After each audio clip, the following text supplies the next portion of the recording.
मुंबईच्या या चकचकीत दुनियेत दररोज हजारो स्वप्न येतात. काही पूर्ण होतात तर काही गर्दीत हरवून जातात.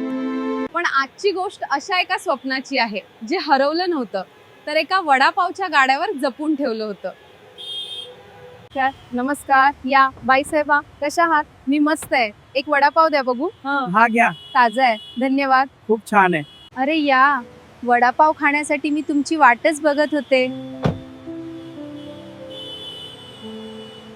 शहराच्या एका कोपऱ्यात जिथे मोठमोठ्या काचेच्या इमारती उभ्या होत्या तिथेच एका जुन्या वडापावच्या गाड्यासमोर एक आलिशान कार येऊन थांबली. महागडा सूट घातलेला एक तरुण बाहेर येतो.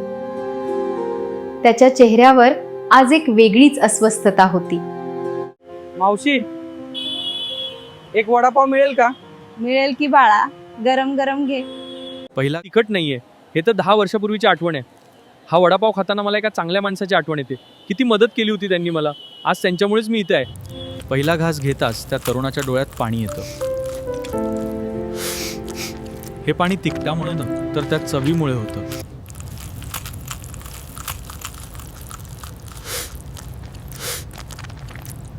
जी चव त्याला 10 वर्षापूर्वीच्या एका पावसाळी रात्रीची आठवण करून देत होती. 10 वर्षापूर्वी याच रस्त्यावर एक मुलगा उपाशी फिरत होता. खिशात 1 रुपयाही नव्हता. तेव्हा याच मावशींनी त्याला पाहिलं होतं. त्यांनी विचारलं नव्हतं की तुझ्याकडे पैसे आहेत का. त्यांनी फक्त एक गरम वडापाव त्याच्या हातात ठेवला होता आणि म्हणाल्या होत्या, पैसे कमवल्यावर दे, पण आज उपाशी झोपू नकोस. आज तो मुलगा सामान्य नव्हता. तो एका मोठ्या कंपनीचा मालक होता. पण त्याला समजलं की ज्या मावशींनी त्याला आधार दिला त्यांचाच गाडा आज संकटात आहे. समोर उभ्या राहिलेल्या मोठ्या फूड चेनमुळे मावशींचा धंदा मंदावला होता. लोक ब्रँडच्या मागे धावत होते आणि चव विसरत चालले होते.